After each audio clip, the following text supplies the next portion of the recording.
তুই আমার একদমই কাছে আসার চেষ্টা করবি না, তাহলে তোর কিন্তু ভালো হবে না, এই বলে দিলাম। ম্যাম, আমি তো আপনাকে ইসলামিক শরীয়ত অনুযায়ী বিয়ে করেছি।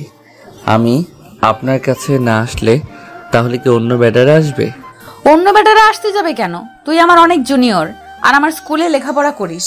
এই সম্পর্কটা যদি কেউ জানতে পারে তাহলে আমার মান সম্মান কোথায় যাবে একবারও বুঝতে পেরেছিস তুই?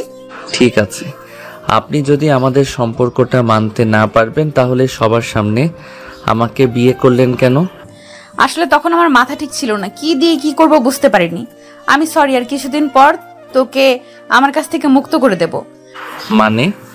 মানে হলো কিছুদিন গেলে আমি তোকে ডিভোর্স দিয়ে দিব। তুই এতদিন আমার বাসায় থাকতে পারবি, সমস্যা নেই। কিন্তু হ্যাঁ, কলেজের কেউ জানি বুঝতে না পারে আমাদের সম্পর্কটা। নেহার কথা এতক্ষণে মাটির দিকে তাকিয়ে শুনছিল স্বাধীন। হঠাৎ নেহার দিকে তাকাতেই তার গা ঘেমে একাকার হয়ে যায়। নেহার গায়ে জড়ানো একটা লাল বেনারসি শাড়ি, কোমরটা দেখা যাচ্ছে ডিম লাইটের হালকা আলোতে, মুখে এক অন্য রকম মায়া। স্বাধীন একা অন্য ঘরের মধ্যে যেতে লাগে। নেহা স্বাধীনকে আরো অনেক কথা বলতে লাগে, কিন্তু সেইগুলো কিছুই শুনতে পায় না সে। নেহাকে নিয়ে এক অন্য কল্পনার রাজ্যে পাড়ি জমিয়েছে স্বাধীন। অন্যদিকে নেহা স্বাধীনকে তার কোমরের দিকে ট্যাপ ট্যাপ করে তাকিয়ে থাকতে দেখে রেগে যায়। স্বাধীনের গালে ঠাস ঠাস করে দুইটা থাপ্পড় লাগিয়ে দেয়। স্বাধীনের ঘোর ভেঙে যায়। বড় বড় চোখে ছলছল দৃষ্টিতে নেহার দিকে তাকিয়ে বলে, থাপ্পড় মারলেন কেন ম্যাম আমাকে? তোকে থাপ্পড় মারবো না, জামাই আদর করবো? হ্যাঁ, আমার কোমরের দিকে ওরকম ভাবে তাকিয়ে আছিস কেন? তোকে না বললাম আমার কাছ থেকে তুই কোনো অধিকার চাইবি না? আর কি লুচ্চা তুই রে, ম্যামের দিকে অমন করে তাকাস। আমি লুচ্চামির কি করলাম ম্যাম? আমি তো আপনার কোমরের দিকে তাকিয়ে হারিয়ে গিয়েছিলাম। স্বাধীনের মুখ দিয়ে আচমকায় কথাটা বেরিয়ে যায়। নিজের জিভেতে নিজেই কামড় দিয়ে অন্যদিকে নেহার আগে শুধু ফুটেছে। কুত্তার বাচ্চা, তুই আমার দিকে তাকিয়ে থাকিস আবার আমাকে বাজে কমেন্ট করিস। যা রুম থেকে এক্ষুনি বের হবি, আর তোকে যেন আমার রুমে না দেখি। ওইরকম ভাবে তাকিয়ে আছিস, না জানি কখনো আমার উপর আবার আক্রমণ করিস। নেহার থাপ্পড় খেয়ে আর নেহার কথাগুলো শুনে স্বাধীন রেগে যায়। নিজের রাগকে আর কন্ট্রোল করতে না পেরে ধীরে ধীরে গতিতে নেহার দিকে এগিয়ে যেতে লাগে। অন্যদিকে নেহা স্বাধীন থেকে দিকে এগিয়ে আসতে দেখে ভয় পেয়ে যায়। না জানি এখন কি করবে ছেলেটা। দেখ, একদমই ভালো হবে না বলে দিচ্ছি। তুই আমার দিকে আর এক পাও যদি এগিয়ে আসিস তাহলে তোর একদিন কি আমার একদিন। আপনি আমার বিয়ে করা বউ ম্যাম, আমার সম্পূর্ণ অধিকার আছে আপনার উপর। আর কি বললেন আমি লুচ্চা, তাই না? ওয়েট, দেখাচ্ছি লুচ্চা কাকে বলে আর লুচ্চারা কি কি করতে পারে। দেখ, একদমই ভালো হবে না বলে দিচ্ছি। আমার রাগ উঠাস না কিন্তু, তাহলে কিন্তু তোকে এই বাড়িতে আর এক মুহূর্ত রাখবো না, বের করে দেব। তখন রাস্তায় রাস্তায় ঘুরে ঘুরে খাবি। নেহার কথায় স্বাধীনের কোনো হেলদোলি নেই। স্বাধীন অনবরত নেহার দিকে এগিয়েই যাচ্ছে। পিছু করতে করতে দেওয়ালের সঙ্গে পিঠ ঠেকে যায়। এই পাশ ওই পাশ দিয়ে কিছু খোঁজার চেষ্টা করে, কিন্তু কিছু আছে নাকি কিছুই খুঁজে পায় না। শেষমেশে স্বাধীন নেহাকে শক্ত করে দেওয়ালের সঙ্গে জড়িয়ে ধরে আর অনবরত নেহার ঘাড়ে কপালে কিস করতে লাগে। স্বাধীনের প্রত্যেকটা কিসেই নেহা কি পড়তে লাগে অন্য এক অন্য রকম ভালো লাগা কাজ করে তার, কিন্তু স্বাধীনকে বুঝতে দেয় না। অনবরত স্বাধীনের হাত থেকে সে ছোটার চেষ্টা করে, কিন্তু স্বাধীন তো নাছোড়বান্দা। দেখ স্বাধীন, একদমই ভালো হচ্ছে না, কিন্তু তোকে কিন্তু এর জন্য পস্তাতে হবে বলে দিলাম। কিন্তু স্বাধীন নেহার কথায় কোনো কর্ণপাতই দেয় না। এক এক করে নেহার শরীর থেকে শাড়ি খুলতে লাগে। নেহা নিজেকে সামলাতে না পেরে স্বাধীনের প্রত্যেকটা সারাতে রেসপন্স করতে লাগে। তারপর স্বাধীন নেহাকে খাটে ফেলে দেয়, তারপর ওর শরীরের উপরে উঠে বসে। তারপর দুজনে হারিয়ে যায় ভালোবাসার এক অতল গভীরে। প্রায় 2 ঘন্টা পর নেহার বুকের উপরে শুয়ে থাকে স্বাধীন। অনবরত ঘন ঘন নিঃশ্বাস ফেলছে দুজনে। শরীরে বিন্দুমাত্র কাপড় নেই, যেন একটি দেহ দুইটি আত্মা দুজনের একাকার। মাথার উপরে ফ্যান চলছে। নেহা ওইদিকে তাকিয়ে থেকে কিছুদিন আগে ঘটে যাওয়া কথাগুলো ভাবছে। ফ্ল্যাশব্যাক। নেহা কলেজ থেকে আসে, তার বাবা মা অনেকগুলো ছবি নিয়ে দেখছে তার মায়ের সঙ্গে। নেহাকে দেখতে পেয়েই নেহার বাবা নেহাকে উদ্দেশ্য করে বলে, মা এখানে বস, তোর বিয়ের জন্য অনেকগুলো ছেলে ঠিক করেছি, ছবিগুলো দেখে বল কোনটা তোর পছন্দ। বাবা মা, তোমাদের আমি তো বলেছি একবার আমি বিয়ে করব না, আর বিয়ে যদি করিও তাহলে তোমাদেরকে ছেড়ে আমি থাকতে পারবো না।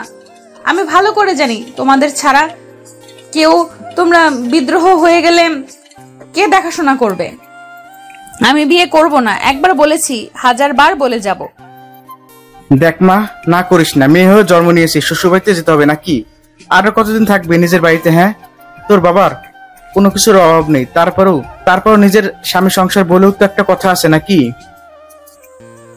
সেইটা না হয় মা দেখে নেব, কোনো এক সময় তোমাদের এই নিয়ে আর এগোতে হবে না।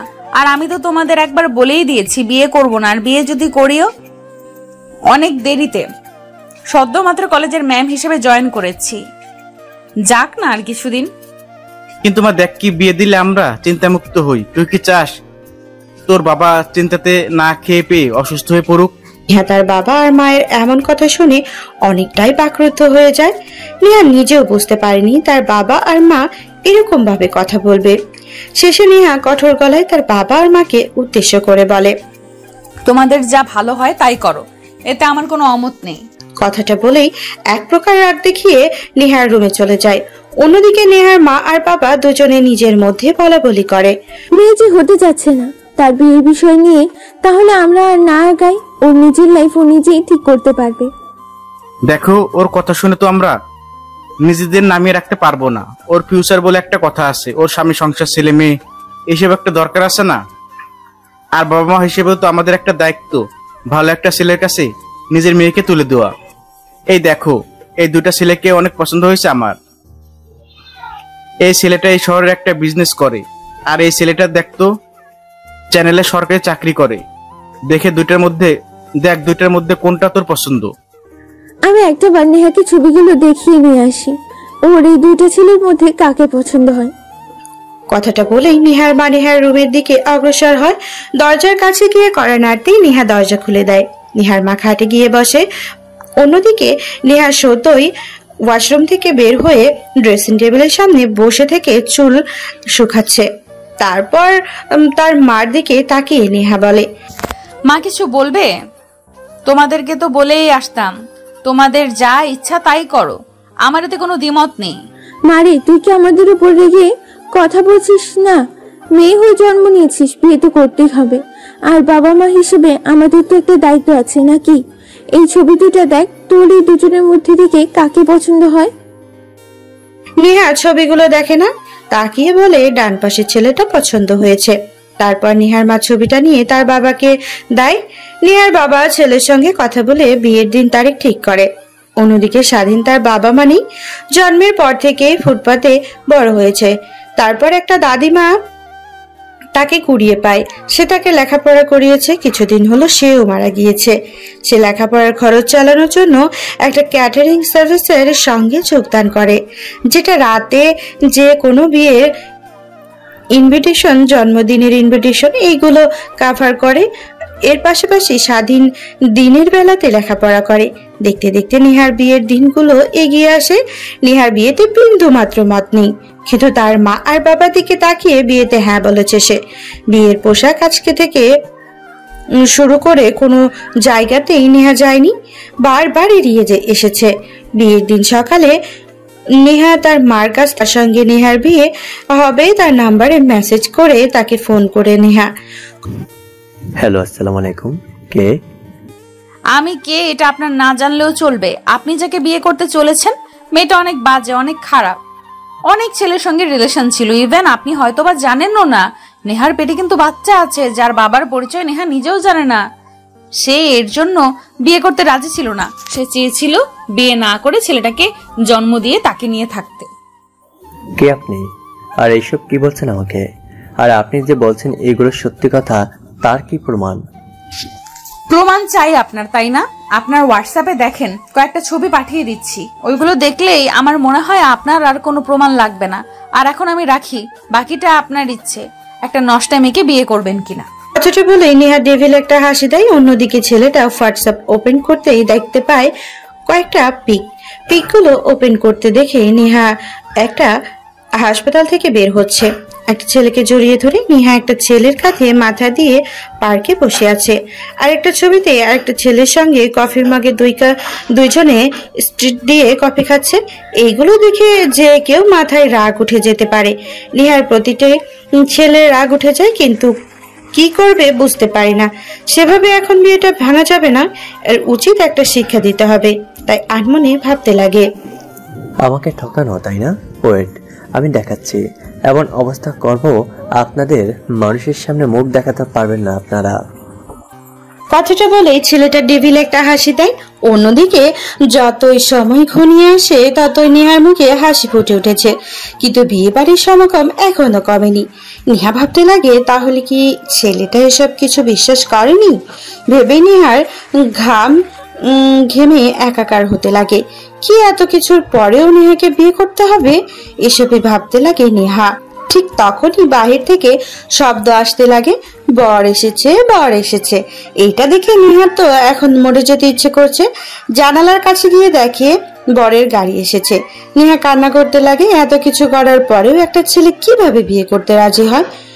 কিন্তু কি আর করার, এখন বাবা মায়ের মুখের উপরে নাও বলতে পারবে না।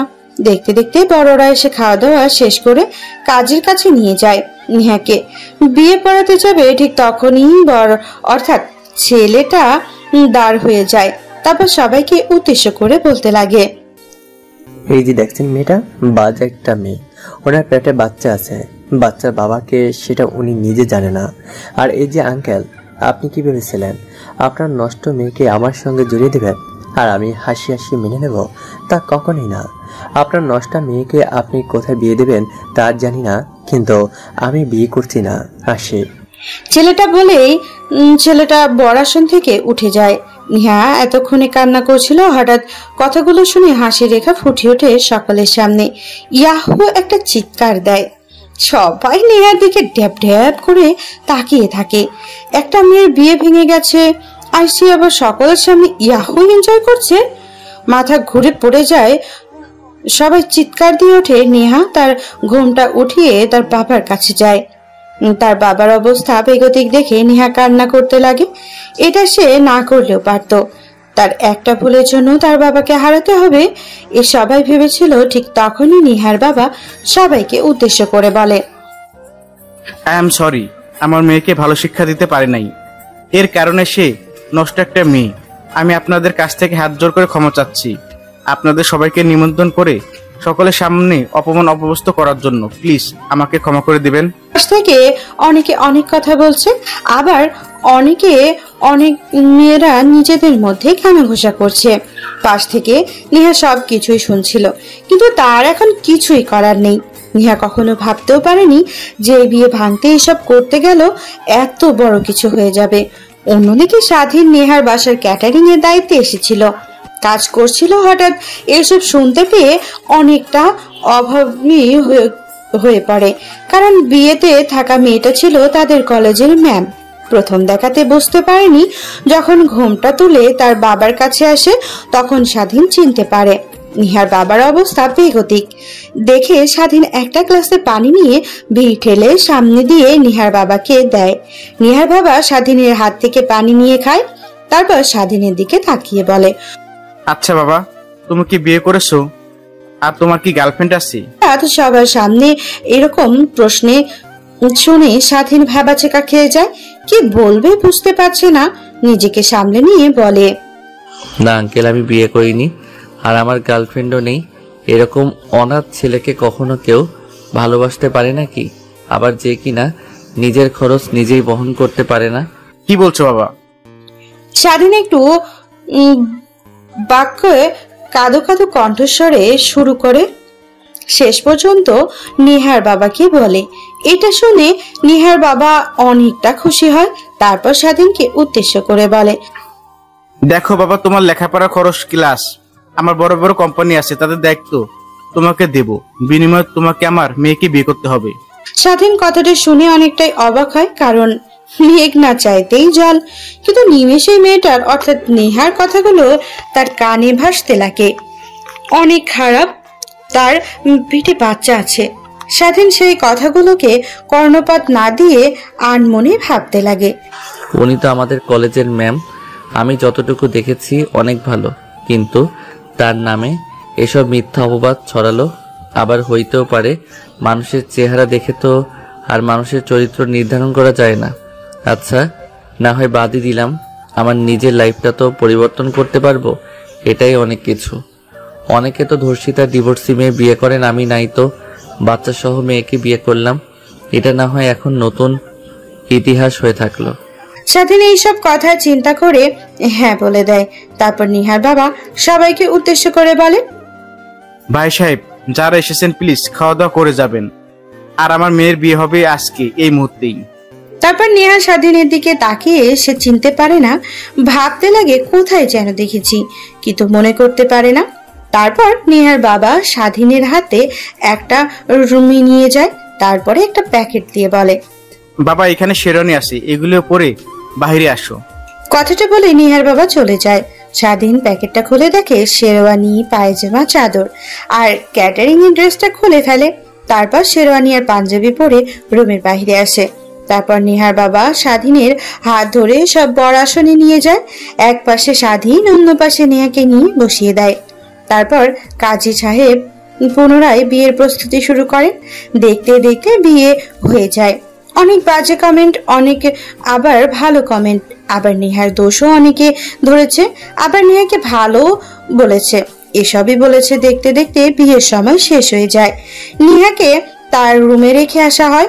এতক্ষণে রুমটা সুন্দর করে সাজানো হয়ে গেছে। স্বাধীন সোজা ছাদে চলে যায়। মুক্ত আকাশে প্রাণ ভরে শ্বাস পেতে লাগে। সেইভাবে অনেকটা সময় পার হয়ে যায়। পকেট থেকে ফোন বের করেন, আবার ভাইবেন না টাচ ফোন, এটা একটা বাটন ফোন বের করে সময় দেখে রাত বাজে গেছে। ফোনটা পকেটে রাখতেই পেছন থেকে তার কাঁধে কেউ একজন হাত রাখে। স্বাধীন পেছনের দিকে তাকিয়ে দেখে নিহার বাবা। তারপর স্বাধীনকে উদ্দেশ্য করে নিহার বাবা বলে, বাবা জানি না কি তোমার পরিচয়, কিন্তু তোমার ব্যবহার দেখে এতটুকু বুঝতে পেরেছি তুমি অনেক ভালো মনের, ভালো স্বভাবের একটা ছেলে। আমি তোমাকে সেই প্রথম থেকে লক্ষ্য করেছিলাম।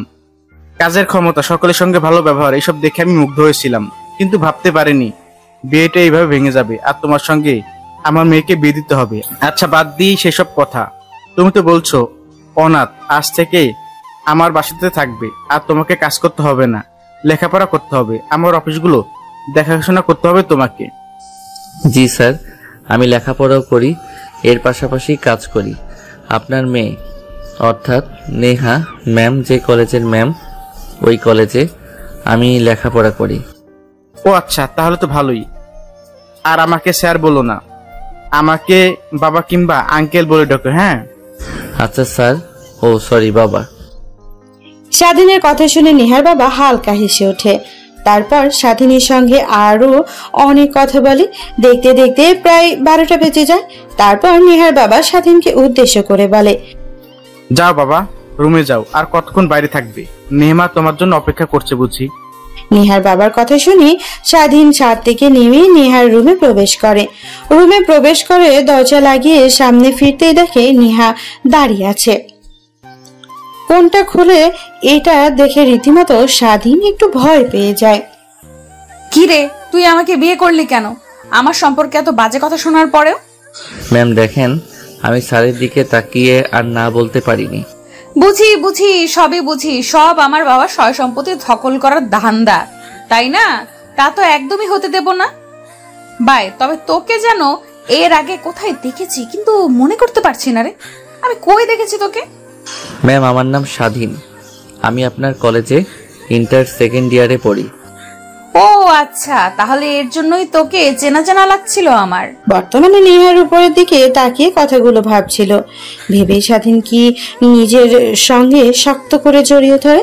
দুজনের শরীর ঘেমে একাকার।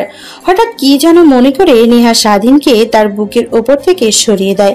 হঠাৎ সরিয়ে দেওয়াতে স্বাধীন তাল সামলাতে না পেরে খাটের ওপর থেকে মেঝেতে গিয়ে পড়ে।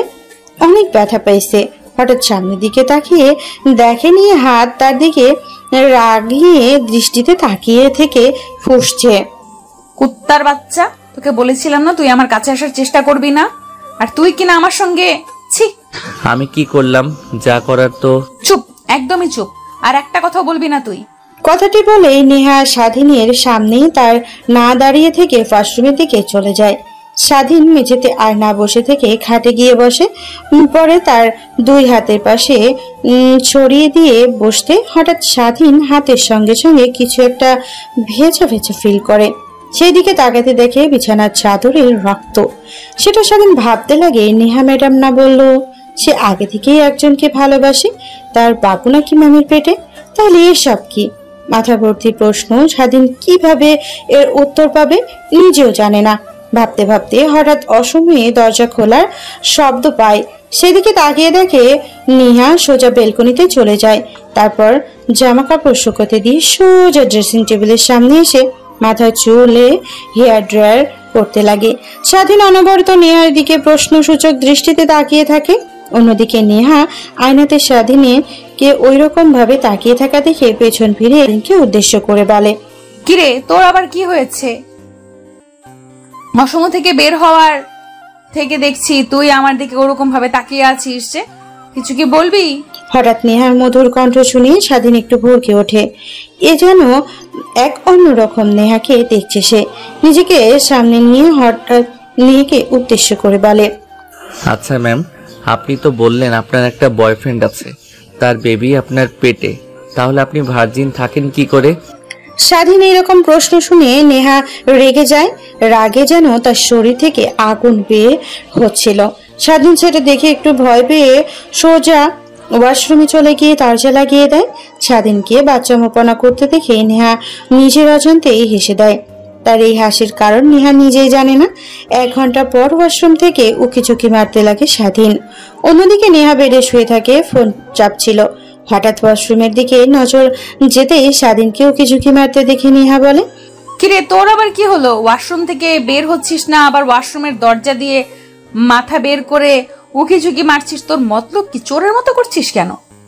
আসলে ম্যাম, আপনার রাগ দেখে তো হঠাৎ করে অসময়ে চলে এসেছি, সঙ্গে কিছু নিয়ে আসিনি। আর এই বাসে তো আমার কোনো জামা কাপড় নেই, তাই ভেজা শরীর নিয়ে দাঁড়িয়ে আছি। কি করব বুঝতে পারছি না। ঠিক হয়েছে আমার সঙ্গে ফাজলামি করা, তাই না? এখন বোঝ হারে হারে শিক্ষা পা। নেহার কথা শুনে স্বাধীন ছলছল দৃষ্টিতে নেহাকে উদ্দেশ্য করে বলে, ম্যাম, এই ভোলা ভালা নাদান ছেলেটাকে ভেজা শরীর নিয়ে দাঁড় করাইয়া রাখলে যদি জ্বর আসে, তখন তো আপনাকেই দেখভাল করতে হবে। আমার বয়ে গেছে তোকে দেখবো, তোর জ্বর আসলেই কি আর না আসলেই কি। আচ্ছা ওয়েট, আমি তোকে আমার একটা টি শার্ট আর প্যান্ট দিয়েছি, ওইটা পরে বের হ। কি? আমি আপনার প্যান্ট আর টি শার্ট পরবো না? এটা কখনোই পারবো না। আমার বলার দরকার ছিল, বললাম, বাকিটা তোর ইচ্ছে। তুই এখন ভেজা শরীর নিয়ে রুমে থাকবি নাকি বাহিরে আসবি? আচ্ছা ম্যাম, তাহলে দিন। তারপর নেহা ফোনটা একপাশে রেখে ওয়ার্ড্রপ থেকে তার একটা টি শার্ট আর প্যান্ট বের করে দেয় স্বাধীনকে। স্বাধীন প্যান্ট, টি শার্ট আর গামছা দিয়ে দরজা লাগিয়ে দেয়। তারপর সে সকল পোশাক পরে বাইরে আসতেই নেহাকে স্বাধীনের দিকে তাকিয়ে অট্ট হাসিতে লুটিয়ে পড়ে। হাসতে হাসতে হামাগুড়ি খেতে লাগে। নেহা স্বাধীনের হাসি দেখে নিজের অজান্তে স্বাধীনের মুখে হাসি রেখা টেনে ওঠে। সারা জীবন শুনে এসেছি ছেলের পোশাক মেয়েরা পরে, আজকে আবার তার উল্টোটা দেখছি, মেয়ের পোশাক ছেলে পরেছে। হেসে নিন, হেসে নিন ম্যাম, একদিন আমারও সময় আসবে, সেদিন আমিও দেখিয়ে দেব আমি কি করতে পারি। এইরকম দিন আমার কখনোই আসবে না, হাহা। নেহার কথায় আর কোনো উত্তর না দিয়ে সারাদিন ড্রেসিং টেবিলের কাছে যায়। তারপর গিয়ে হেয়ার ড্রায়ার করতে লাগে। হঠাৎ আয়নার দিকে তাকাতে দেখে নেহা তার দিকে ট্যাপ ট্যাপ করে তাকিয়ে আছে। এইটা দেখে স্বাধীন তার মুখে হাসি দেখা টেনে একটু বর্ষা দিন নেহাকে উদ্দেশ্য করে বলে পেছনে ফিরে, সরি ম্যাম, আসলে রাতে নিজের মাথা ঠিক ছিল না, তাই আপনার সঙ্গে জোর করে। আরে বাদ দে, আসলে আমার উচিত ছিল তোকে বাধা দেওয়া, কিন্তু আমিও তোকে বাধা দিইনি। দুজনে সমান হোক। আর শোন, যা হবার তা হয়ে গেছে, নেক্সট টাইম আমার আশেপাশে আসার চেষ্টা করবি না। যদি এক রুমে থাকতে চাস তাহলে ভালো, না থাকতে চাস তাহলে আরো ভালো। যদি থাকতে চাস তাহলে ওই যে দেখছিস না সোফা, ওইখানে গিয়ে ঘুমাতে হবে, রাতে আমার আশেপাশে আসা যাবে না। ঠিক আছে ম্যাম, তা বুঝতে পারলাম। আর একটা কথা, আপনি কিছু মনে করবেন না তো? বল, বাট রাগ ওঠার কথা বললে তো মাথায় রাগ উঠে যাবে। তাহলে আর না বলি। নেহা বুড়ো পুচকে তাকিয়ে স্বাধীনকে উদ্দেশ্য করে বলে। আরে সমস্যা হবে না, তুই বল। আচ্ছা ম্যাম, আমার যতটুকু মনে হলো, আমি যেহেতু একজন সায়েন্সের স্টুডেন্ট, তাহলে যা বুঝতে পেরেছি আপনি আমার সঙ্গে সর্বপ্রথম মেলামেশা করেছেন।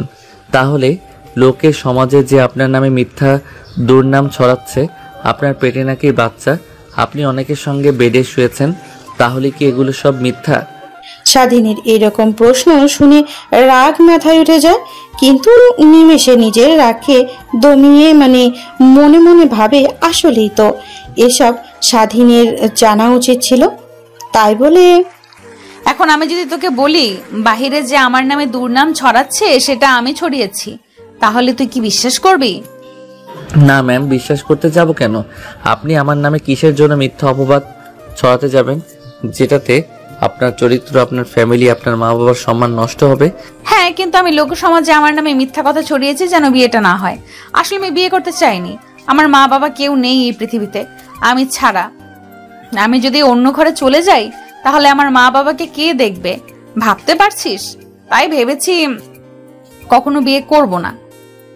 বিয়ে করলেও অনেক দেরিতে, মা বাবা মরে যাওয়ার পর। কিন্তু আমার মা বাবা তো আমারে কিছুই চায় না। শেষমেশ বিয়ে ঠিক করে তারপরে ধীরে ধীরে যখন বিয়ের সময় ঘনিয়ে আসে, বিয়ের আগের দিন আমি ছেলেটাকে ফোন করে মিথ্যা কথা বলি, আমার নামে মিথ্যা অপবাদ দেই, অন্য আরেকটি নাম্বার দেই। ছেলেটা বিশ্বাস করেন, কিন্তু এইভাবে যে বিয়েতে এসে এরকম তুলকালাম কাণ্ড ঘটবে তা তো কখনো ভাবতেও পারিনি। আর তোর মতো একটা পিচি ছেলের সঙ্গে আমার বিয়ে হবে এটা তো কখনো কল্পনাতেও ভাবিনি।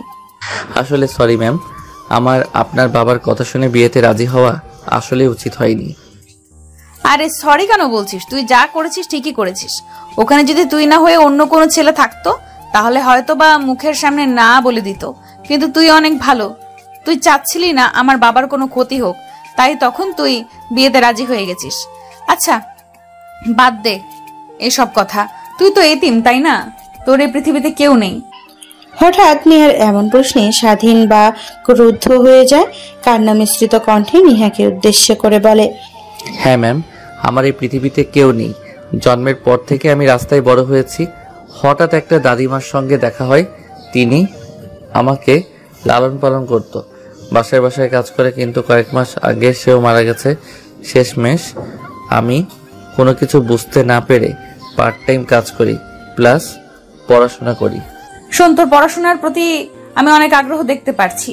তোর চোখে তুই যতদূর পর্যন্ত চাস ততদূর পর্যন্ত লেখাপড়া করবি, আমার বাসায় থাকবি, খাওয়া দাওয়া করবি, কোনো সমস্যা নেই। ভালোভাবে পড়াশোনা করতে পারলে আমি আমাদের কোম্পানিতে তোকে একটা ভালো পোস্টে জব দেব, তোর লাইফটা আমি সেটেল করে দিব। কিন্তু হ্যাঁ, আমার শর্তগুলো তোকে মানতে হবে। শর্ত? আচ্ছা ম্যাম, কিসের শর্ত? প্রথমত, তুই আমার কাছে একদমই আসার চেষ্টা করবি না। আমি যদি ভুল করেও তোর কাছে যাই আমাকে সরিয়ে দিবি। দ্বিতীয়ত, বাহিরে কেউ জানি জানতে না পারে আমি আর তুই স্বামী স্ত্রী, ইভেন বিশেষ করে কলেজে, তাহলে আমার মান সম্মান সব ধুলোয় মিশে যাবে। আর তৃতীয়ত, তোর মনের মতো করে তুই চলাফেরা করবি, কখনো তোকে আমি বাধা দেব না, কিন্তু আমি আমার মতো চলবো, কখনো স্বামীর অধিকার দেখাতে পারবি না। ঠিক আছে ম্যাম। কথাটা বলেই স্বাধীন পুনরায় তার চুল শুকাতে লাগে। স্বাধীনের দিকে অপলক দৃষ্টিতে তাকিয়ে থাকতে লাগে নেহা। সেই দিকে থেকে ডিসক্রিশন সরিয়ে নিজের মাথাতে নিজেই টোকা দিয়ে নেহা বলে, শুনে হাসি, কি সব ভাবছিস ওকে নিয়ে? ও তো তোর কলেজের স্টুডেন্ট, তাহলে এসব কি ভাবছিস? তুই নিজের প্রিন্টকে ফেস কর আর উল্টাপাল্টা চিন্তা বাদ দে। ঠিক তখনই দরজায় হঠাৎ কড়া নাড়ার শব্দ হয়। দরজার ওপাশ থেকে নেহার বাবা বলতে লাগে, মা উঠেছিস? তোরা বাইরে আয়, সবাই তোদের জন্য অপেক্ষা করছে খাবার টেবিলে। আচ্ছা বাবা, তুমি যাও, আমরা আসছি। তারপর নেহার বাবা দরজার সামনে থেকে চলে যায় নিচে খাবার টেবিলে। অন্যদিকে নেহা স্বাধীনকে নিয়ে নিচে আসে খাবার টেবিলে খাবার খাওয়ার জন্য। স্বাধীন যখন সিঁড়ি ভেঙে নিচে নামে তখন সবাই তাদের দুজনের দিকে তাকিয়ে থাকে। পাশ থেকে নেহার বাবার বন্ধু বলতে লাগে, একবার লক্ষ্য করেছিস দুজনকে কি সুন্দর মানিয়েছে? হয়তোবা নেহা মামুনিকে একটু বয়স্ক লাগছে, কিন্তু দুজনকে একরকম অনেক সুন্দর মানিয়েছে দুজনকে। শালা তুই আর নিজের শালা তুই আর নজর দিস না, তোকে কত করে বললাম তোর ছেলেটাকে আমার মেয়ের সঙ্গে বিয়ে দে। আরে তুই হয়তো জানিস না, আমার ছেলে মেয়ে যে কলেজের ম্যাডাম, সেই কলেজে লেখাপড়া সে কলেজে লেখাপড়া করতো। তোর মেয়ের কথা বলতেই সে আমার পা জড়িয়ে ধরে কান্না করে বলতে লাগলো, বাবা, আমি কখনই বিয়ে করতে পারবো না। উনি আমাদের কলেজের ম্যাডাম, অনেক কিটকিটে আর রাগী। ওনার মতো একটা স্ত্রী থাকলে আর কি লাগে, জীবন এমনিতেই নরক হয়ে যাবে। তুমি আমাকে নিজের হাতে গলা চেপে ধরে মেরে ফেলো, তারপরও ওনার মতো মেয়ের সঙ্গে আমাকে বিয়ে দিও না।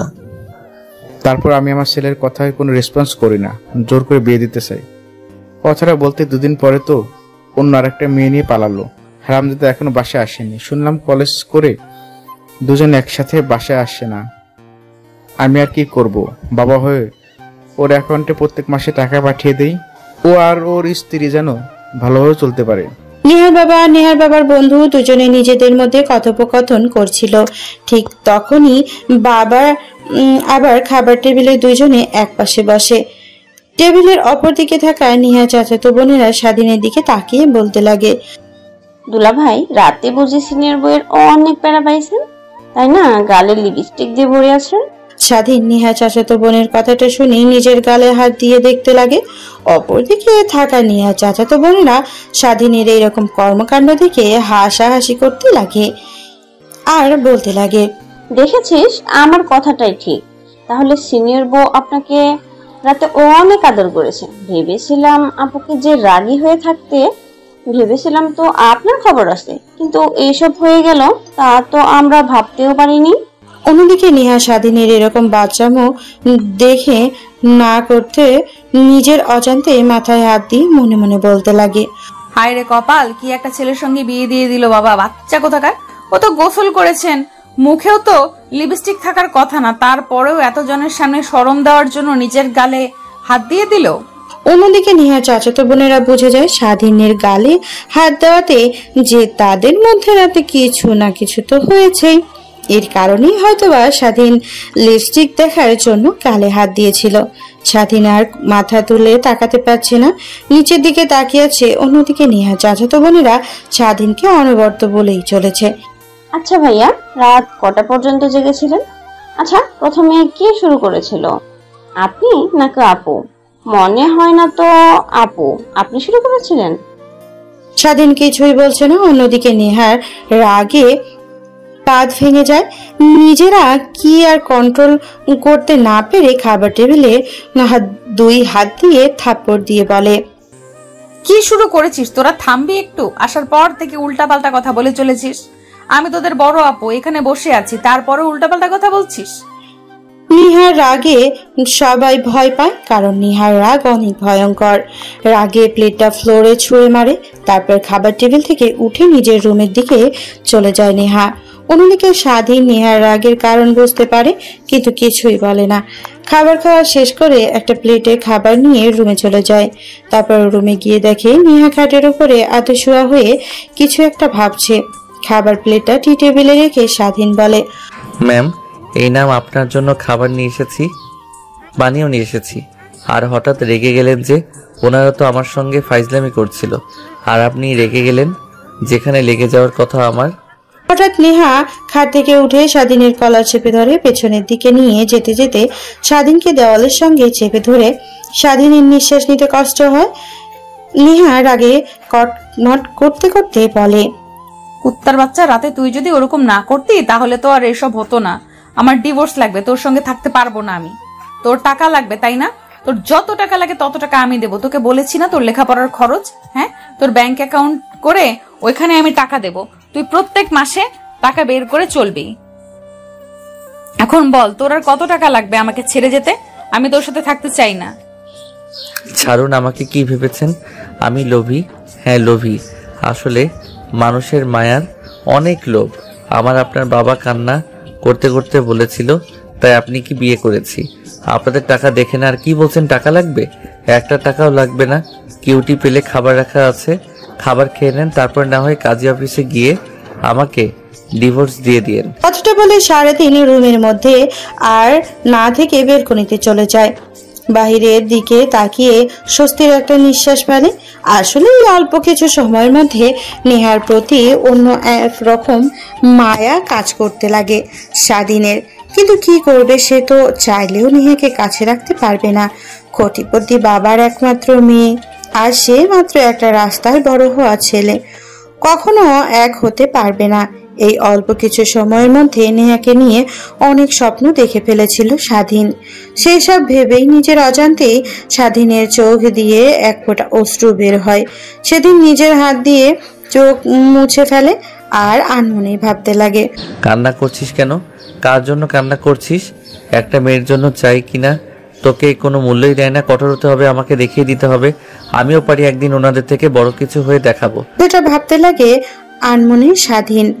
অনেকটা সময় পার হয়ে যায়, রুমে আসে, দেখে নেহা খাবার খেয়ে হাত ধুয়ে স্বাধীন সোফায় গিয়ে বসে পড়ে। ঠিক তখনই তার ফোন বাজতে লাগে। স্বাধীন সোফা থেকে উঠে আবার বেলকনিতে চলে যায়। ফোনটা হাতে নিয়ে দেখে তার বন্ধু সৌরভ ফোন করেছে। কিরে স্বাধীন, কই তুই? তোর জন্য কলেজ ক্যাম্পাসে অপেক্ষা করছে, কিন্তু তোর তো কোনো খবরই নেই। আসলে এটাই সমস্যা আটকে আছে। আমি আজকে কলেজে আসবো না, দেখি কালকে আসতে পারি কিনা। কি হয়েছে তোর? আর তোর কণ্ঠ এরকম লাগছে কেন, আমাকে বল। আরে না, তেমন কিছু হয়নি। তোকে কলেজে গিয়ে খুলে বলবো, এখন ফোন রাখি। আচ্ছা ফোন রাখি, বাট একটা কথা মনে রাখবি, কোনো দরকারে বললে একটাবার আমাকে ফোন করবে। দেখবি তোর বিপদের আগে আমি দাঁড়িয়েছি। সেটা আমি ভালো করে জানি। এখন রাখি ফোন। আল্লাহ হাফেজ। কলেজে গিয়ে তোদের সঙ্গে কথা বলা হবে। কথাটা বলেই স্বাধীন ফিরে রুমে চলে আসে। রুমে এসে দেখে নেহা খাটের উপরে বসে থেকে ফোন চাপছে। স্বাধীন নেহার সামনে দাঁড় হয়ে যায়। চলুন ম্যাম, কাজে অফিসে যাব। তারপর নেহা খাট থেকে উঠে দাঁড় হয়, তারপর আগে আগে যেতে লাগে। স্বাধীন পিছু পিছু বাসার বাইরে এসে গাড়ি নিয়ে সোজা কাজী অফিসের সামনে চলে যায়। গাড়ি থেকে বের হয়ে নেহা কাজী অফিসের ভেতরে চলে যায়। স্বাধীনতার কিছু কিছু। তারপর কাজী সাহেব টেবিলের সামনে চেয়ার টেনে নেহা আর স্বাধীন দুজনেই বসে পড়ে। তারপর স্বাধীন কাজী সাহেবকে উদ্দেশ্য করে বলে, আঙ্কেল, আমাদের ডিভোর্স লাগবে। আচ্ছা বুঝতে পারলাম। তো তোমাদের বিয়ের পর কয়দিন হয়েছে? একদিন হয়েছে। কি একদিন হয়েছে আর একদিন পর এসেছো ডিভোর্স নেওয়ার জন্য?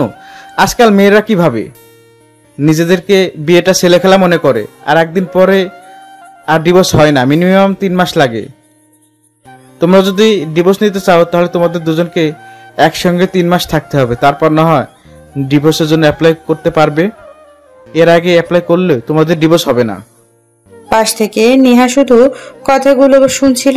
তারপর কাজী অফিস থেকে বের হয়ে আসে নেহা স্বাধীন। নেহার পিছু পিছু তারপর ফুটপাতে এসে দাঁড় হয়ে নিজের পা দিয়ে মাটিতে একটা লাথি দিয়ে বলতে লাগে, কি এই ছোট লোকের বাচ্চার সঙ্গে থাকতে হবে, তাও আবার 3 মাস? আমার তো আর একদিনও থাকতে ইচ্ছে করছে না। নেহার কথা শুনে স্বাধীন কৃত্রিম হাসি রেখা তার মুখে টেনে বলে, সমস্যা নেই ম্যাম, হতাশ হবেন না। 3টা মাস তো মাত্র। আমি আপনার সঙ্গে না থাকি, আমি যেখানে ছিলাম আগে বস্তিতে সেইখানেই চলে যাব। যদি আঙ্কেল কিছু জিজ্ঞেস করে তাহলে বলে দিয়েন যে আমার আপনাকে পছন্দ হয়নি। অনেক সিনিয়র মেয়ে, তাই আমি আপনাকে ছেড়ে চলে গিয়েছি। আর যা পারেন তাই বলেন, আমার নামে সমস্যা নেই। আর আপনি তো আমার কলেজের ম্যাম, 3 মাস পর না হয় আমাকে নিয়ে এসেন, তখন ডিভোর্স দিয়ে দিব। স্বাধীনের কথা শুনে নেহার বুক কেমন যেন চিনচিন করতে লাগে। সে নিজেও জানে না কেন এরকম অনুভব হচ্ছে তার, কিন্তু নিজের মুখে হাসি রেখে টেনে বলে, ভালো একটা বুদ্ধি দিয়েছিস তুই। তাহলে বরং আজ থেকে তুই তোর পথ, আমি আমার পথে। আর মনে রাখিস 3 মাস পর এসে আমাকে ডিভোর্স দিয়ে যাস।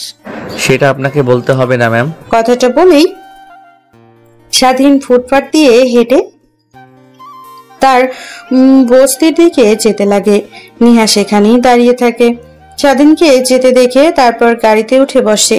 নেহা যেতে লাগে তার বাড়ি দিকে। তার বাড়ির দিকে দুইজনের সম্পর্কটা অনেক ঘনিষ্ঠ, কিন্তু দূরত্বটা অনেক। তারপর স্বাধীন বস্তিতে চলে যায়। একটা দিন না থাকায় রুমটার বেহাল দশা, রুম গোছাতে লাগে। নেহা বাসায় যায়। ইরাকে একা দেখে নেহার বাবা নেহাকে উদ্দেশ্য করে বলে, মা একা যে, স্বাধীন বাবা কই? নেহা তার বাবার এরকম প্রশ্নে কি জবাব দেবে বুঝতে পারে না। আমতা আমতা করে বলতে লাগে, বাবা ও আর আসবে না, ও বলে দিয়েছে আমাকে নাকি ডিভোর্স দিয়ে দিবে। আমার মতো বাজে মেয়ের সঙ্গে কখনোই থাকতে পারবে না। কি ওর এত বড় সাহস আমার মেয়েকে খারাপ বলা? আজ ওর একদিন কি আমার একদিন। দেখলাম অনেক ভালো, সবার সঙ্গে ফ্রি মাইন্ডে কাজ করেছে, ভাবলাম অনেক ভালো হবে, কিন্তু এরকম যে আমি আগে জানলে কখনোই তোকে ওর সঙ্গে বিয়ে দিতাম না। মা, আমি জেনে শুনে ভুল মানুষের হাতে তুলে দিলাম। অমন কথা বলছো কেন? স্বাধীন যা করেছে ভালোই করেছে। ওর জায়গায় যদি আমিও থাকতাম ঠিক তাই করতাম। আমার মতো খারাপ একটা মেয়েকে স্ত্রী হিসেবে কে মেনে নেবে? আমি আমার মেয়েকে হারে হারে চিনি, আমাকে আর চেনাতে হবে না মা। তোর যা ইচ্ছা, তুই যদি বিয়ে না করিস, সারা জীবন বাসাতে বসে থাকিস, তাতেও আমার কোনো দ্বিমত নেই। তোর ইচ্ছা মতো তুই চলবি, তোর জীবনের উপর আমি আর দ্বিতীয়বার হস্তক্ষেপ করতে পারবো না। মা প্লিজ আমাকে ক্ষমা করে দিস। নিহা তার বাবার কথা শুনে অনেক আনন্দ হতে লাগে। সে তো এরকমই চেয়েছিল। তারপর সেখানে দাঁড়িয়ে আর না থেকে নিহা তার রুমের দিকে যেতে লাগে। ঠিক তখনই পেছন দিক থেকে নিহার বাবা বলতে লাগে, মাসুম, আমি শুনেছি এই ছেলেটা তোর কলেজের নাকি লেখাপড়া করে। ওকে কলেজ থেকে বের করে দিবি, আর ওর সঙ্গে কোনো যোগাযোগ রাখার চেষ্টা করবি না। আর আমি ওর ব্যবস্থা নিচ্ছি। ও সাহস এত কি করে হয় আমার মেয়েকে ছেড়ে চলে যাবে? ওকে মেরে হাসপাতালে ভর্তি না করতে পারলে আমার শান্তি হবে না। নেহা তার বাবার কথার উত্তরে কি বলবে বুঝতে পারে না। পেছনের দিকে নেহা তার বাবার দিকে ফিরে পুনরায় রুমের ভিতরে ঢুকে যায়। দরজা লাগিয়ে দিয়ে নিজের অজান্তে নেহা নাচতে লাগে। নিমেষে কিছু একটা চিন্তা করে দিয়ে বসে পড়ে। ফোন হাতে নিয়ে ফোনে ফেসবুকিং স্ক্রলিং করতে লাগে। অন্যদিকে স্বাধীন তার রুম গোছানো হলে অনেক ক্ষুধা লাগে। পকেট হাতে দিয়ে দেখে অল্প কিছু টাকা রয়েছে। তারপর সোজা হোস্টেলে চলে যায়। খাওয়া দাওয়া করে পুনরায় স্বাধীন যে ক্যাটারিং সার্ভিস সেন্টারে কাজ করত সেখানে চলে যায়। স্বাধীনকে এখানে দেখতে পেয়ে ক্যাটারিং সার্ভিসের লোক বলে, স্বাধীন, তুই এখানে? এখন তো তুই কোটিপতির বাবার একমাত্র মেয়ের জামাই। আমাদের ক্যাটারিং সার্ভিসে তোর কাজ কি এখন? লোকটার কথা শুনি স্বাধীন একটু বাঁকা হেসে বলতে লাগে, আরে ভাই বললেন না, বড়লোক ওরা নিজেদের মান সম্মান রক্ষার্থে যে কাউকে নিমিষে খুন করতে পারে, আবার জীবিত করতে পারে। আসলে ওইটা দিয়েছিল না, ওইটা ছিল সম্মান রক্ষা করার জন্য শুধুমাত্র একটা পলিসি। তা বাদি সেসব কথা। কুত্তার বাচ্চা, তো সাহস কত আমার মেয়েকে অপমান করে? তোর জন্মের পরিচয় নেই, তোকে আর কি বলবো? আমার মেয়েকে বাজে বলা, তাই না? আজ তোর একদিন কি আমার একদিন। স্বাধীন ভালো করেই বুঝতে পারে নেহা ম্যাম নিশ্চয়ই তার বাবাকে গিয়ে উল্টো পাল্টা কিছু একটা বোঝাইছে, না হলে শান্ত স্বভাবের একটা লোক এতটা হিংস্র কি করে হতে পারে। স্বাধীন কিছুই বলে না। তার উত্তরে এক চিমটি হাসে। রেখা জানে মুখে। এইটা দেখে নেহার বাবা রেগে গিয়ে বলে, এই তোরা কি দেখছিস? 10 শালাকে আর মার, এমন মার মারবি যেন প্রতিটা অমাবস্যা রাতে মাজার হারে হারে ব্যথা কুকড়ে ওঠে। আর আমার কথা মনে পড়ে। নিহার বাবার কথা বলতে দেরি হলেও ছেলেগুলো লাঠি দিয়ে মারতে দেরি হয় না। স্বাধীনকে ছেলেগুলো মারতে মারতে পুরো আধমরা করে ফেলে। হঠাৎ একটা ছেলে স্বাধীনের মাথায় লাঠির আঘাত করতেই স্বাধীন অজ্ঞান হয়ে মাটিতে পড়ে যায়। আর কিছু মনে নেই তার। স্বাধীনকে অজ্ঞান হয়ে মাটি পড়ে থাকতে দেখে নিহার বাবা বলে, এই থাম তোরা, আর মারতে হবে না, ওকে এখন চল, ও শাস্তিও পেয়েছে। কথাটা বলে নিহার বাবা তার ছেলে পেলেদেরকে নিয়ে গাড়ি করে চলে যায়। অন্যদিকে এতক্ষণ দাঁড়িয়ে থেকে মার খাওয়ার দৃশ্য দেখছিল ক্যাটারিং সার্ভিসের সবাই। কারোর সাহস হয়নি আসার, কারণ তারা ভালো করে জানে এই শহরে যারা অনেক প্রভাবশালী তাদের অনেক পাওয়ার, তাদের বিরুদ্ধে গেলে মরতে হবে। গাড়ি নিয়ে যখন অনেকটা দূরে চলে যায় নিহার বাবা, তখন ক্যাটারিং সার্ভিসের থেকে লোকটা বের হয়ে স্বাধীনের কাছে আসে। তারপর পালস চেক করে দেখে এখনো বেঁচে আছে। তারপর একটা গাড়ি করে সোজা হাসপাতালে নিয়ে যায় স্বাধীনকে। অন্যদিকে নেহা, বাবাকে তো বললামই, ছোট থেকে দেখে এসেছি যারা আমার বিরুদ্ধে বাজে কিংবা খারাপ কথা বলে তাহলে তো তাদেরকে অনেক মারে। কিছুদিন আগেই তো একটা বখাটে ছেলে আমাকে কিস করেছিল, বাবাকে বলতেই বখাটে ছেলেকে বাবা কিনা মারা গেল। এখন যদি স্বাধীনকে গিয়ে মারে, ছেলেটার তো কোনো দোষ নেই, অযথাই মার খাবে। ঠিক তখনই দরজার কড়া নাড়ার শব্দ হয়। নেহা খাট থেকে উঠে গিয়ে দরজা খুলে দেখে তার বাবা দরজা খুলে দিয়ে আবার খাটে এসে বসে। নেহার বাবা নেহার পাশে বসে নেহার মাথায় হাত বুলিয়ে দিয়ে বলতে লাগে, মা, তোর নামে বাজে কথা বলছিল না ও? ওর শাস্তিও পেয়েছে। নিজেও জানি না বেঁচে আছে কিনা মরে আছে। বাবা কি বলছো তুমি এগুলো? আছে, আমাকে কেউ যদি বাজে কথা বলে তাহলে তুমি কি তাকে এই পৃথিবী থেকে চিরতরে মুছে দেবে? হ্যাঁ, আমার মেয়ের নামে বাজে কথা বলা। আমি আমার মেয়েকে হারিয়ে চিনি। আমার মেয়ে ওরকম কখনোই হতে পারে না। বাবা, তুমি নিজেও জানো না আমি আমার বদনাম আমি নিজেই ছড়াইছি। বিয়েটা আসলে ভেঙে গেছে আমার কারণে। আমি বিয়ের আগের দিন ছেলেটাকে ফোন করে আজে বাজে কথা বলি, তাই ছেলেটা বিয়ে করতে এসে না করে দেয়, সবার সামনে আমাকে অপমান করে। নেহা কথা শুনে নেহার বাবা নেহাকে কি উত্তর দেবে বুঝে উঠতে পারে না, রুম থেকে বের হয়ে যায়। অন্যদিকে স্বাধীন জ্ঞান ফিরতেই দেখে হাসপাতালে ভর্তি। পাশে তাকিয়ে দেখে তার বন্ধু সৌরভ আর তার গার্লফ্রেন্ড অনিমা বসে আছে। স্বাধীনকে জ্ঞান ফিরতে দেখে সৌরভ প্রশ্ন করে, কিরে তোকে কে মেরেছে? আর সাহস কি করে হয় আমার বন্ধুকে মারার?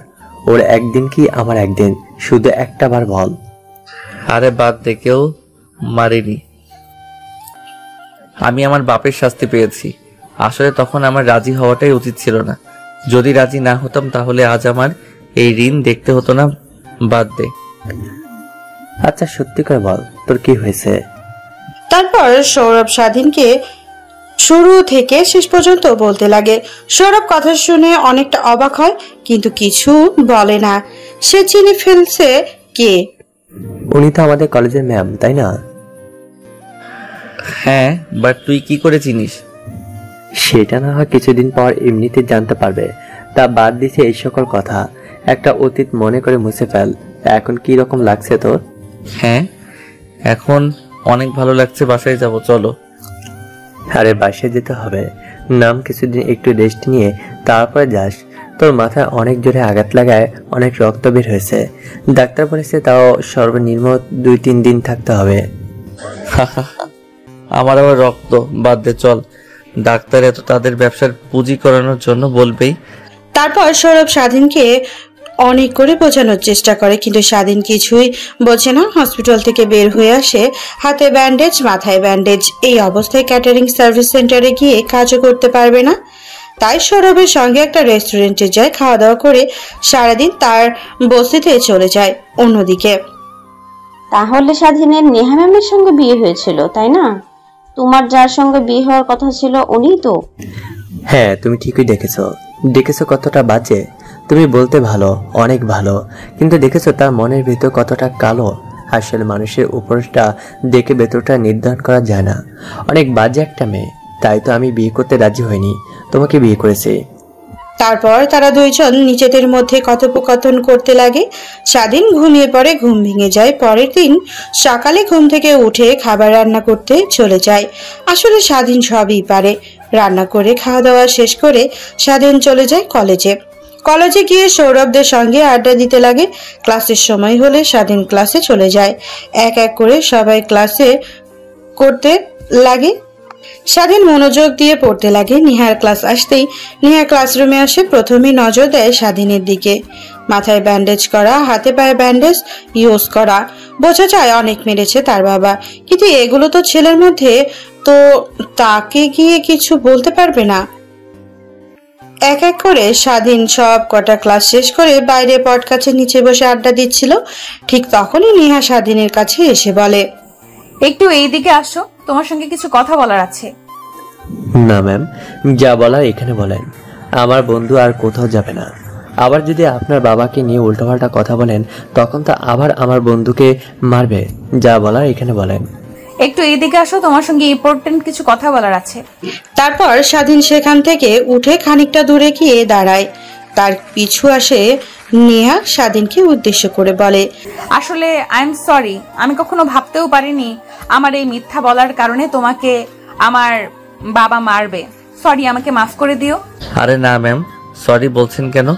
আমরা তো মানুষই না, আমাদের আবার সরি বলতে হবে? আমি কিছু মনে করিনি, আপনি এখন আসতে পারেন। স্বাধীনের এরকম কথা শুনে নিহার বুকে চিনচিনে ব্যথা করতে লাগে। নিজের অজান্তেই একটু কিছু হারানোর অনুভব পাইছে। এইভাবে পেরিয়ে যায় অনেকটা দিন। দেখতে দেখতে কলেজের নবীনবরণও সব শুরু হয়ে যায়। সবাই যে যার মতো সাজুগুজু করে কলেজে এসেছে, কিন্তু স্বাধীন প্রত্যেক দিনের নয় আজকেও এমন ভাবে এসেছে কলেজে। কিন্তু নেহা দিন দিন স্বাধীনের উপরে কেমন যেন দুর্বল হতে লাগে।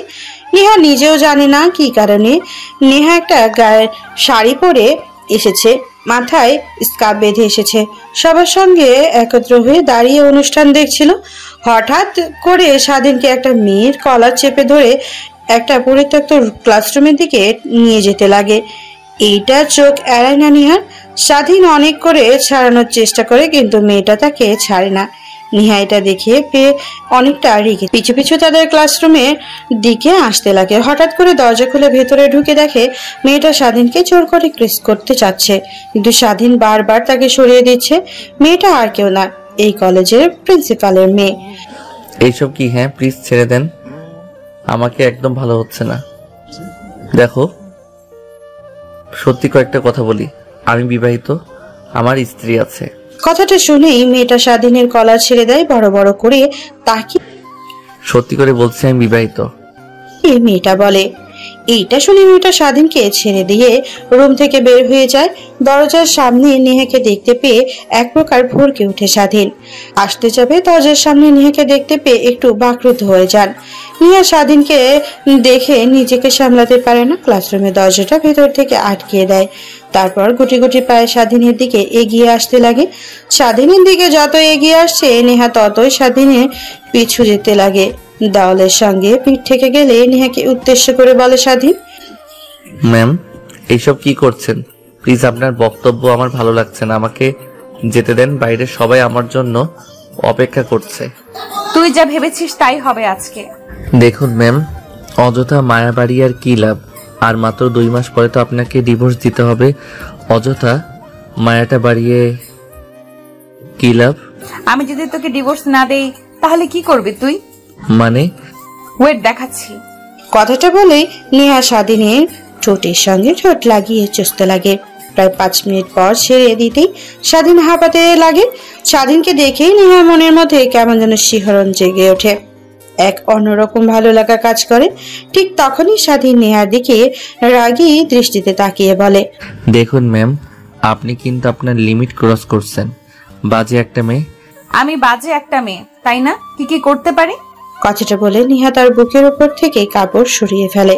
স্বাধীন ওইদিকে এক পলক তাকিয়ে চোখ বন্ধ করে ফেলে বলতে লাগে, দেখুন ম্যাম, আপনি ডিভোর্স চেয়েছেন, আমি দিয়ে দিব 2 মাস পর। তারপরে এগুলো কি? প্লিজ অযথা সম্পর্ক তৈরি করে কি লাভ বলেন? উল্টাপাল্টা কিছু হয়ে আপনার পেটে বেবি চলে আসে, তখন কি হবে? তার ভবিষ্যৎ কি হবে? তার ভবিষ্যৎ কি হবে মানে? তুই হবি বাবা, আমি হব মা, সুখে একটা সংসার বলবো দুজনে মিলে। আর ওর সাহস কি করে হয় আমার জিনিসের দিকে হাত বাড়ানোর? আমার জিনিস তো আমি খাবো, অন্যজনের তো স্পর্শ করে দেখতে পারবে না। কথাটা বলে নেহা স্বাধীনকে নিয়ে একটা বেঞ্চের উপরে শুয়ে পড়ে। স্বাধীন অনেক করে তার কাছ থেকে ছোটার নেহাকে সরানোর চেষ্টা করে, কিন্তু নাছোড়বান্দা স্বাধীনকে ছাড়ছে না। শেষমেশ নিজেকে আর সামলাতে না পেরে স্বাধীন নেহার সঙ্গে তালে তাল মেলাতে লাগে। নিমেষেই হারিয়ে যায় প্রয়োজন ভালোবাসার অথর গভীরে। প্রায় 2 ঘন্টা পর পুরো ক্লাসরুমটা নিস্তব্ধ। দুজনের শুদ্ধ ঘন ঘন নিঃশ্বাসের শব্দ হচ্ছে। দুজনের গা ঘেমে একাকার হয়ে আছে। স্বাধীন আষ্টে পৃষ্ঠে জড়িয়ে রেখেছে নেহাকে, যেন ছেড়ে দিলেই স্বাধীন চলে যাবে অনেক দূরে। নেহা স্বাধীনের বুকের উপর থেকে মুখ সরিয়ে স্বাধীনের দিকে তাকায়, দেখে স্বাধীন ওপরের দিকে তাকিয়ে আছে। তারপর স্বাধীনকে একটা কিস করে, তারপর বলতে লাগে, আমাকে কি আর দ্বিতীয়বার সুযোগ দেওয়া যায় না? আমি নিজেকে পরিবর্তন করে তোমাকে নিয়ে সুখে শান্তিতে থাকতে চাই। আমি এই কয়টা দিনে বুঝতে পেরেছি আমি কতটা মিস করেছি তোমাকে। নেহার কথা শুনতে স্বাধীন কৃত্রিম হাসির রেখা তার মুখে টেনে বলতে লাগে, দেখুন ম্যাম, এটা ক্ষণিকের ভালোবাসা মাত্র, একটা শরীরের প্রতি আরেকটা শরীরের টান, শুধু এর থেকে বেশি কিছু না। আর আপনি যেটাকে বলছেন ভালোবাসা, সেটা হয়তো কিছুদিন পর এমনিতেই কেটে যাবে। আর আপনি কখনোই আমার সঙ্গে থাকতে পারবেন না। আপনি নিজেই তো বলেছেন আমি বাজে একটা ছেলে, বাবার পরিচয় নেই, রাস্তাতে বড় হয়েছি। আর আপনার বাবা কথা তো বাদই দিলাম, আপনাকে কি বলেছি না বলেছি সেটা তো আপনি জানেন। আমার নামে মিথ্যা কথা বলে আপনি আপনার বাবাকে দিয়ে আমাকে মেরেছেন, তা বললে ভুল হবে। হয়তোবা আপনার বাবা রেগে গিয়ে আমাকে মেরেছে, বাদ দেন সেসব কথা, এখন ছাড়েন আমাকে। আপনি যদি চান যখন যেখানে যেতে বলবেন আমাকে, তখন সেখানে যাব, আপনাকে সুখ দিয়ে আবার চলে আসব। কিন্তু কখনোই আমাকে ভালোবাসার কথাটা বলবেন না। তার মানে তুমি আমাকে বোঝাতে চাচ্ছ যে আমি তোমার দেহকে ভালোবাসি, তোমাকে না? কথাটা বলে স্বাধীনের বুকের ওপর থেকে নেহা উঠে যায়। তারপর শাড়ি ঠিক করে ক্লাসরুম থেকে বের হয়ে যায়। অন্যদিকে সৌরভ স্বাধীনকে অনেকক্ষণ ধরে খুঁজছে, কিন্তু কোথাও পাচ্ছে না। হঠাৎ নেহাকে একটা পরিত্যক্ত ক্লাসরুম থেকে বের হতে দেখে যেতে খানিকটা অবাক হয়। সৌরভ সেই দিকে যায়, ক্লাসরুমে উকি মারতে দেখে স্বাধীন সেইখানে। তারপর সৌরভ স্বাধীনের কাছে গিয়ে বলে, কি হয়েছে তোর? এই পরিত্যক্ত রুম দাঁড়িয়েছিস আর নেহা ম্যামকে দেখলাম এই রুম থেকে চলে যেতে, কি হয়েছে বল? কিছুই হয়নি, চল। কথাটা বলে স্বাধীন রুম থেকে বের হয়ে যায়। তার পিছু পিছু সৌরভও চলে আসে। তারপর নবীন বরণ উৎসবের কাছে গিয়ে দেখতে লাগে সেইভাবে পড়ে যায় দিনটা। রাতের বেলা স্বাধীনতা তার রুমে গিয়ে খাটে শুয়ে পড়ে ভাবছিল। হঠাৎ করে ম্যামের কি হলো? সে এইসব কথা বলছে যে হয়তোবা এটা তার মহৎ না হয় আমার দেহের প্রতি তার লালসা, নাকি আসলেই সে আমাকে ভালোবাসতে শুরু করেছে। স্বাধীন এসবে ভাবছিল। অন্যদিকে নেহা তার বাবার সঙ্গে খাবার খাচ্ছিল। হঠাৎ তার বমি বমি অনুভব হয়। তারপরে দৌড়ে বেসিনের কাছে গিয়ে বমি করতে লাগে। এটা দেখে নেহার বাবা একটু চিন্তিত হয়ে পড়ে। তারপর নেহার কাছে গিয়ে মাথায় হাত বুলিয়ে দিতে দিতে বলে, মা তোর কি হয়েছে, ঠিক আছিস তো? হ্যাঁ বাবা, ঠিক আছে। জানি না হঠাৎ করে কি হলো, বমি হতে শুরু করলো।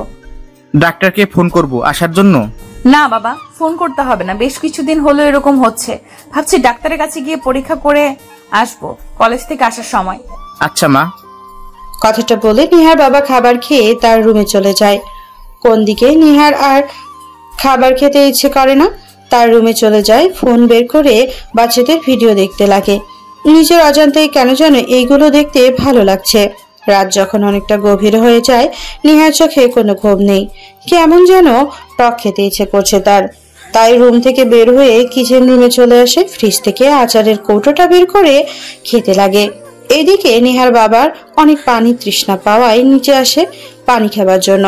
নিহাকে আচার খেতে দেখে তার সন্দেহটা আরো গাঢ় হয়। নিহার কাছে এসে বলতে লাগে, মা ঠিক আছিস তো তুই? তোকে দেখে অনেকটা পরিবর্তন লাগছে। হ্যাঁ বাবা, ঠিক আছি। না জানি কি কারণে অনেক টক খেতে ইচ্ছে করছে, তাই খেলাম। থাকো, রুমে যাই, অনেক ঘুম পেয়েছে।